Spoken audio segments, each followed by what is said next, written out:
The early morning mist curled over the rolling hills of Hathersfield, a sleepy village nestled deep within the Yorkshire Dales. Stone cottages lined the cobbled streets, their chimneys puffing out lazy trails of smoke into the silver sky. It was the kind of place where everyone knew each other's names, and secrets rarely stayed buried for long. But on this particular morning, something felt different. The silence wasn't peaceful. It was watchful. Emily Ashworth tightened her coat around her as she walked towards the train station.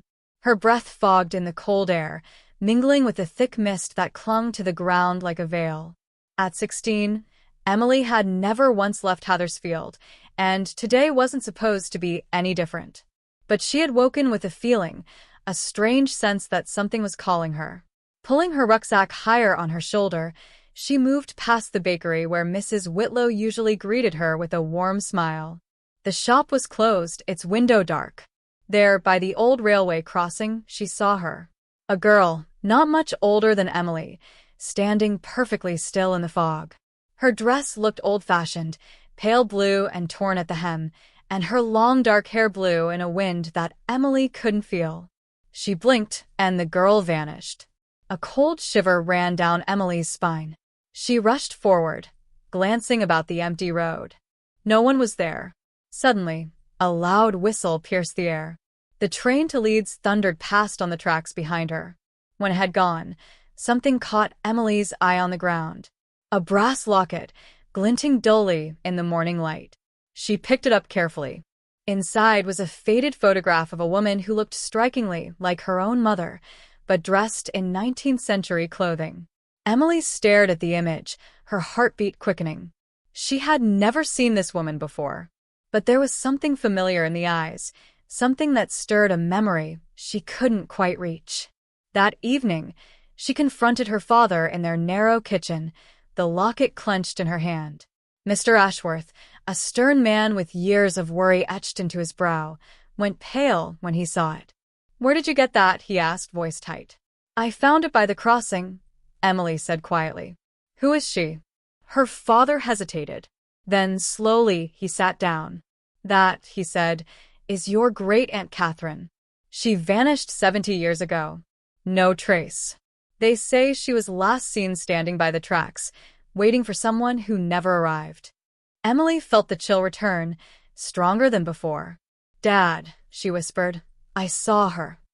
And the kitchen clock ticked on, loud in the silence. The morning sun filtered softly through the lace curtains of the attic room. Emma stretched, her bones creaking with age, yet her mind racing from the night before. She couldn't stop thinking about the diary. It lay beside her now, its cracked leather cover still holding the warmth of her hands. After a modest breakfast of tea and toast, Emma returned to the attic. The silence up there was different now, charged, alive. She flipped carefully through the remaining pages of the diary. Then, between two brittle sheets near the middle, something shifted. A small envelope, yellowed with time, slipped out and floated to the wooden floor. Emma picked it up, her heart thudding. On the front, in flowing, familiar handwriting, were the words, "To whoever finds this." No name, no date.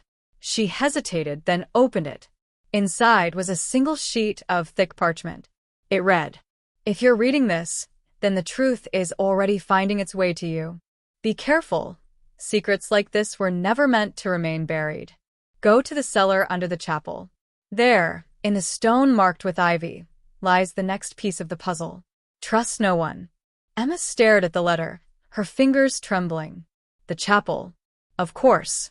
St. Aldwyn's Chapel had stood in the village for centuries, its foundation older than the rest of Blackbridge. It had been closed for restoration the past year, but Emma had heard the whispers. Hidden chambers. Forgotten crypts. Stories told over pints at the pub, dismissed as local folklore. She folded the letter carefully and tucked it into her coat pocket. Her heart was pounding now, not from fear, but anticipation. There was something beneath the surface of Blackbridge, something that perhaps even the villagers didn't truly understand. Emma descended the stairs, grabbed her boots and scarf, and locked the cottage behind her. As she made her way through the quiet streets of the village, she glanced over her shoulder more than once. It was just a letter after all. Just words. Yet something gnawed at her. A sense of being watched. When she reached the chapel, its weathered stones loomed above her. The entrance was chained shut, but the side vestry door had always been a little loose. She pushed gently, and it creaked open just enough for her to slip inside. The interior was cloaked in dust and shadow. Stained glass windows filtered the morning light into slanted beams. She walked down the center aisle slowly, guided by instinct more than certainty. At the far end, just beneath the pulpit, the flagstone floor was uneven. One stone in particular was darker, mottled with ivy patterns carved into the edges. Emma knelt, brushing her fingers over the markings. With effort, she wedged a loose candlestick underneath and pried the stone upward. It moved with a groan, revealing a small hollow space beneath. Inside was a wooden box. Simple, unadorned. She reached in and pulled it out. The lid opened with a whisper, revealing nothing. No jewels. No scrolls. Just another envelope. And this one was addressed to her. Not her full name. Just Emma. She froze. No one knew she would find this. No one. Emma's fingers lingered on the envelope. Her name, just Emma, was written in the same script as the previous letter, elegant yet rushed, like someone had written it with urgency. She held her breath as she slid the parchment out. It began with a question. Do you remember her? No explanation. No context. Below it in smaller writing. She never stopped watching over you. Follow the portrait. Emma stared at the words, her mind spinning. Do you remember her? Who? Her mother? A friend? Someone long forgotten? And what did follow the portrait even mean? She tucked the letter inside her coat and looked around the chapel once more. Dust motes danced in the slanting light. The stillness was thick, almost sacred. Emma carefully replaced the stone slab, covering the hollow and tucking away any sign it had been moved. She didn't want anyone else finding it, not yet. Back at the cottage, she lit the fireplace and sat in her armchair, diary and letters spread out before her. The phrase wouldn't leave her mind. Follow the portrait. Could it be referring to something in the house? She rose and made her way upstairs to the hallway outside the attic. The walls here were lined with old family portraits. Generations of Holloways stared back at her, stern men with starched collars, women with faraway eyes. She studied each painting closely, searching for something unusual. Then she paused. One of the portraits, a young woman in a pale blue dress, seemed out of place. Emma couldn't recall seeing it before, even though it hung between two older ancestors. The woman's eyes were soft, her lips curved in the faintest smile. There was something familiar in her face, a gentleness Emma couldn't place. She stepped closer. At the bottom corner of the frame, almost invisible, was a small metal latch. Her breath caught. With careful fingers, she twisted it. The painting swung forward like a door. Behind it, a narrow recess had been carved into the wall. Inside, wrapped in yellowed muslin, was a thin leather book. Emma lifted it out, heart hammering. It wasn't the same diary. This one was older. Much older. She opened the cover. The first page read, Diary of Eleanor Holloway, 1846. Emma's pulse quickened. Eleanor. She'd heard the name before, her great-great-grandmother, whispered about in family stories. A healer, a loner, a woman some claimed had visions. But no one had ever mentioned a diary, or secrets hidden behind portraits. As she turned the pages, a story began to unfold. Eleanor had written about dreams, strange, vivid dreams of a child in danger, of a shadow moving through Blackbridge. She'd spoken of a secret society in the village, a hidden pact, and a promise made to protect a bloodline. Emma's bloodline. Halfway through the book, a name jumped out at her. Isabel. Emma froze. Her mother's name. She read on, devouring every word. Eleanor had written of a future child, someone with a mark, a scar on the wrist, shaped like a crescent. Emma's scar. The one she'd had since birth. The one no doctor could ever explain. Her fingers trembled as she reached the last page. It was a warning. When the watchful ones begin to stir, and the past calls out in whispers, She must not face it alone. The truth is buried not just in stone, but in blood. She must find the others. The others? Emma sat back in silence, the diary resting in her lap. The fire crackled gently, but the warmth didn't reach her skin. A secret society. A prophecy. A family mystery spanning centuries. She wasn't just uncovering the past. She was part of it. The next morning, a low fog hugged the moorland, veiling the village of Blackbridge in silvery mist. Emma pulled her coat tight around her and stepped out of the cottage, Eleanor's diary tucked securely in her satchel. The diary had mentioned a society, one sworn to protect her bloodline. She needed answers, and she knew exactly where to start. The Blackbridge Historical Society. Housed in a converted rectory at the edge of the village green, the Historical Society was often overlooked. Few visited it unless researching old family trees or planning themed village fates. Emma pushed open the creaking oak door and stepped inside. A bell above jingled softly. An elderly man behind the counter looked up, adjusting his spectacles. "Ah, you must be Emma Holloway." She paused, startled. "Yes. How did you?" He gave a slight smile. "You look just like her. Eleanor." Emma blinked. "You knew about Eleanor?" "Oh, yes. And much more." He extended a hand. "Arthur Pembroke, archivist here. But also one of the last Watchers." "Watchers?" she asked slowly. He gestured to a back room. "Come with me. There's something you need to see." Through a narrow corridor and down a short flight of steps, they entered a hidden chamber, far older than the rest of the building. Stone walls lined with ancient scrolls, locked cabinets, and maps lay before her. In the center of the room sat a large table, carved with a symbol she'd seen before in Eleanor's diary, a circle of thorns encasing a crescent. Arthur placed a hand on it. This symbol binds the Order of the Hollow Veil. Founded in 1845, 1 year before Eleanor began writing her diary. The order was created to guard a sacred lineage, one marked by a gift and a danger. Emma stared. "You mean me?" Arthur nodded. "You and others like you. The bloodline doesn't flow through you alone, Emma. You're part of a scattered line. Some with the gift awake, others still asleep. The diary said I had to find them," she whispered. "Yes, because something is returning. Something that once nearly consumed this village." Arthur walked to a locked drawer and pulled out a faded photograph.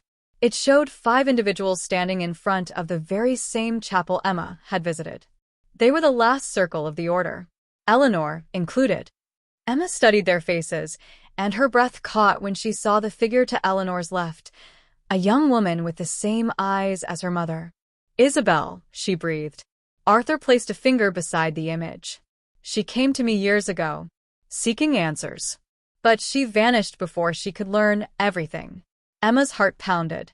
"Vanished where?" "We don't know. But before she left something behind. For you." Arthur crossed the chamber, opened a small chest, and retrieved a weathered satchel. Inside, wrapped in cloth, was a tiny key attached to a silver chain and a note. Emma unfolded the paper slowly.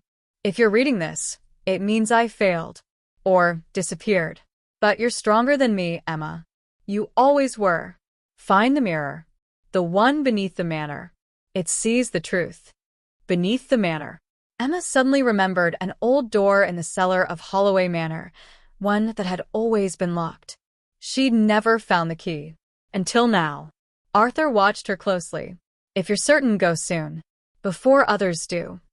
"What others?" she asked. He hesitated. "There are those who want the past buried, who fear what your blood might awaken." As Emma stepped back out into the cold mist, key in hand, her resolve deepened. A hidden chamber beneath her own home, a mirror that sees truth, and a promise left behind by her mother. Something was coming, and she had to face it. Night had fallen by the time Emma returned to Holloway Manor. The key felt heavy in her palm, its silver chain glinting in the pale moonlight. Wind whispered through the trees outside, rattling the old window panes. She moved quietly through the halls, her torch casting long shadows on the walls as she made her way to the cellar. The door at the far end of the cellar loomed in silence, as it always had, a dark wooden frame reinforced with iron bands. For years, it had remained stubbornly locked, resisting every attempt to open it. Emma held her breath and inserted the key. It turned with a soft click. The door creaked open, revealing a narrow staircase spiraling down into pitch-black darkness. She hesitated for only a moment before descending, each step groaning beneath her feet. The air grew colder, and the stone walls seemed to close in. At the bottom, she found herself in a cavernous chamber lit by a faint, otherworldly glow. Vines crept along the walls, and the ground was damp with age. At the center of the room stood a grand, dust-covered mirror framed in twisted black iron, its surface clouded like misted glass. This was it. The mirror. The one her mother had mentioned. She stepped closer, her torchlight flickering across its surface. For a moment, she saw only her reflection, wary eyes, a furrowed brow, and the weight of centuries in her shoulders. But then, the surface rippled, like water disturbed by breath. Images began to swirl within. A girl standing in the woods, arms raised to the sky as birds circled her. A boy clutching an old pendant as fire danced in his palms. A man in a crumbling chapel, shadows crawling behind him like smoke. They were strangers. And yet, she felt a connection. Blood recognized blood. The mirror shifted again, showing Holloway Manor, her own bedroom. She saw herself sleeping, unaware of the figure standing silently by the window. Cloaked. Watching. Emma's heart thudded. Someone had been inside the manor. The image flickered, then focused on something buried beneath the floorboards of the main hall. A box, sealed with the same emblem as the order. She pulled back, breath shallow. The mirror was showing her what she needed to find. But it was also warning her. She was not alone. Suddenly, a voice echoed behind her. Soft. Almost too soft to hear. You shouldn't have come here alone. Emma spun around, torch raised, but the chamber was empty. Who's there? She called. Silence. Then a whisper, this time from the mirror. They watch. They wait. They remember. The light in the room dimmed, as if pulled inward. The mirror's glow faded, returning to its dormant state. Whatever power had been guiding her had retreated. Emma turned and hurried back up the stairs, her fingers trembling around the key. Back in the cellar, she shut the hidden door and locked it behind her. But the image of the cloaked figure in her room lingered. She needed to uncover what lay beneath the hall. And she needed help. Real help. The others, the ones from the mirror, they were real. And she had to find them, before whoever was watching moved again. The morning sun filtered weakly through the gray clouds above Norfolk, casting a pale hue over Holloway Manor. Emma stood in the grand hall, her eyes fixed on the worn wooden floor beneath the ancient chandelier. The box the mirror had shown her was buried here, she was certain. She fetched a crowbar and kneeled, prying up the floorboards one by one. Dust and age-old dirt clouded the air. Hours passed. Finally, with a dull thud, her crowbar struck something solid. She cleared the soil and unearthed a small iron box, its surface rusted, but the emblem of the order still visible on the lid, a circle of stars around a single, unblinking eye. Her heart pounded as she opened it. Inside was a pendant, delicate, gold, and warm to the touch. The moment her fingers closed around it, a sharp tingle ran through her arm and into her chest. The room around her dimmed, colors fading to gray. She blinked, and the hall transformed. Suddenly, she was not alone. For others stood in a circle around her, ghost-like, translucent figures. A boy with fire flickering at his fingertips. A girl with wild eyes and a hawk on her shoulder. A tall figure cloaked in fog. And one more, a face she recognized. Oliver. He stepped forward, more solid than the others. You found it, he said, his voice faint, like wind in autumn leaves. Emma tried to speak, but no sound came. Her lips moved, but the connection was one way. Oliver reached for her hand, placing his over the pendant. Images exploded in her mind. Fires. Screams. A great stone circle lit by lightning. A boy torn apart by shadow. A library buried beneath a lake. Then his voice again. You have to find the rest. Before they do. With a gasp, the vision snapped. Color returned to the room. The others were gone. Only the pendant remained, cool now, as if the power had withdrawn. Emma staggered back, clutching the box to her chest. Her head throbbed. She knew what she had to do. The order had sealed away not just knowledge, but tools. Artifacts. And they were scattered across the country. The others, like her, had each inherited a piece of the old world's magic. They were out there, possibly as lost and confused as she had been. And they were all in danger. The pendant pulsed once in her hand. A soft hum rose in her ears, like whispering in an old church. A direction. A name. Whitby. The old abbey by the sea. It was time to leave Holloway and seek out the next clue. But as she stepped outside, a figure watched her from the edge of the woods. The same cloaked presence from the mirror. Still waiting. Still watching. And growing closer. The train to Whitby rattled through the countryside, its windows streaked with rain. Emma sat quietly, her gaze fixed on the pendant now hidden beneath her sweater.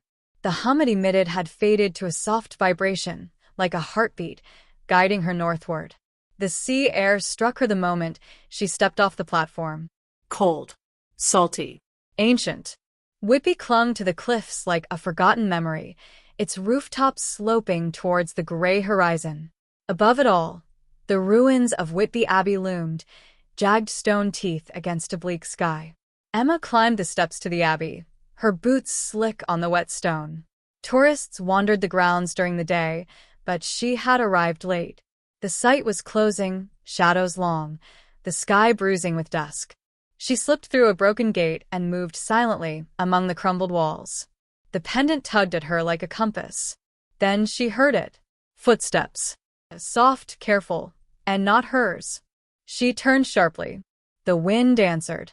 No one was there. Emma. The voice made her skin crawl. It wasn't behind her. It was inside her head. She spun, heart pounding. A boy stood near the altar ruins. Pale. Gaunt. His dark coat hung loose, soaked by the rain. His eyes were wrong. Too black. Too still. You should not have taken the pendant, he said quietly. Emma stepped back. Who are you? And what comes next? He raised his hand. A rush of wind blasted through the abbey ruins, slamming into her like a wave. She fell hard, rolling across the grass and stones. Her hand clutched the pendant desperately. It glowed. Warm again. Brighter this time. She screamed as the wind howled louder, a funnel of shadow coiling above the altar, twisting the very air. Give it to me, the boy roared. The pendant flared. Then silence. The wind stopped. The boy was gone. Emma sat up, breath shallow, ears ringing. A soft voice reached her. You're not alone. She turned to see a girl about her age, standing by the stone archway. Black curls framed her freckled face, and a falcon perched calmly on her shoulder. I'm Anwen, the girl said. And I think you just met one of them. One of who? Emma asked. The broken circle. The ones who want it all back. The falcon screeched, wings flaring. Anwen glanced up at the darkening sky. Come with me. You've only just begun to understand what you're part of. Emma hesitated for only a moment, then followed. Behind her, something moved in the shadows of the abbey. Something that hadn't left when the boy vanished. Something older. And patient. The wind had died down completely, leaving a heavy silence that hung between Emma and Anwen. The girl with the falcon didn't speak again as she led Emma through the dark streets of Whitby, past shuttered shops and closed inns, until they reached an old, weathered door hidden between two brick buildings. Anwen knocked 3 times. A voice, muffled by the thick door, responded. Who's there? Anwen. And someone who's about to be dragged into something much bigger than she thinks, Anwen replied, her tone serious but not unkind. The door creaked open, revealing a narrow hallway lit by the warm glow of candlelight. A tall man with shaggy hair and an old wool coat stood in the doorway, his eyes wary. Inside, he muttered, stepping aside. Emma hesitated but followed Anwen into the dimly lit space. The room was filled with people, all wearing varying expressions of tension, curiosity, and something else, something darker. A map of the world, marked with strange symbols, covered one wall. A collection of books, their spines old and worn, sat on a table surrounded by chairs. Anwen led Emma to a seat near the fire. This is where we figure out what happens next. Before Emma could ask another question, the man who had opened the door spoke. You've got the pendant. Emma nodded, clutching it tighter. But what is it? And why do they want it?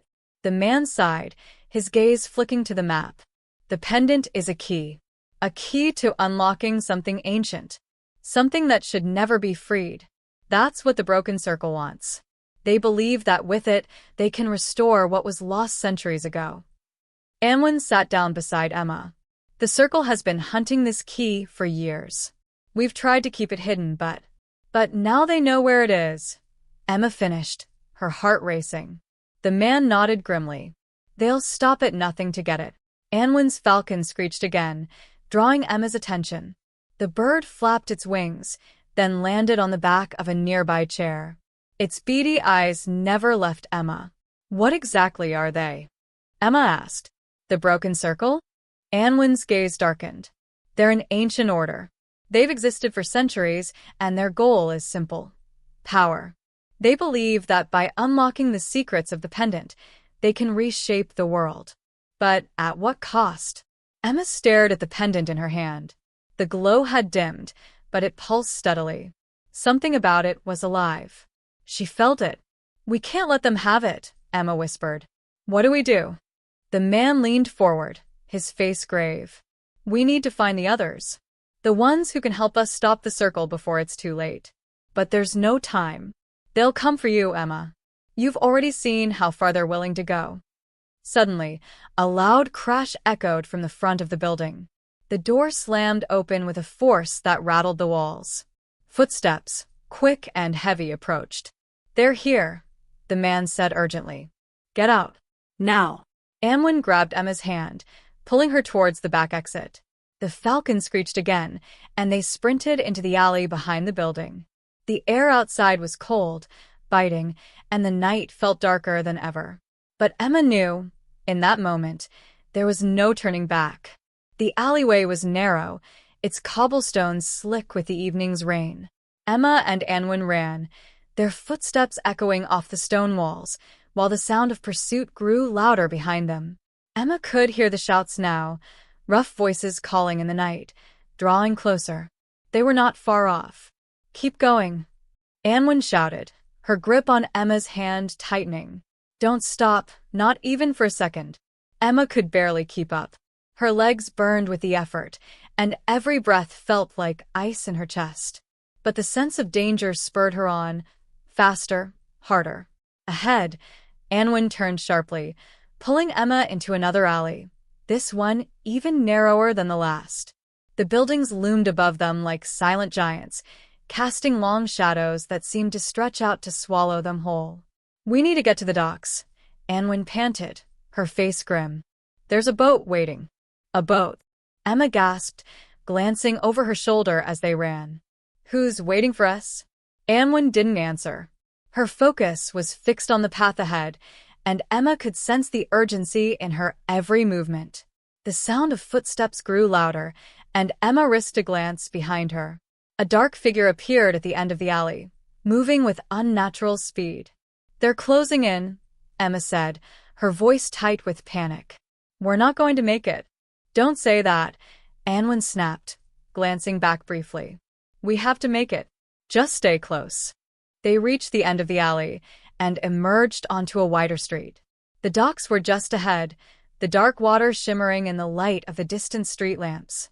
But just as they neared the edge of the quay, a figure stepped out from the shadows, blocking their path. It was a tall man, dressed in a long coat that billowed in the wind. His face was pale, his eyes black as coal, and he radiated an eerie calm. Anwen froze, her hand on the hilt of a dagger at her side. Emma stepped back, her heart pounding. Who are you? The man smiled, though it didn't reach his eyes. The one you've been running from. The words sent a chill through Emma's spine. She had no doubt he was one of them, one of the broken circle. Anwen stepped in front of Emma, shielding her. "Stay behind me," she muttered, her voice low.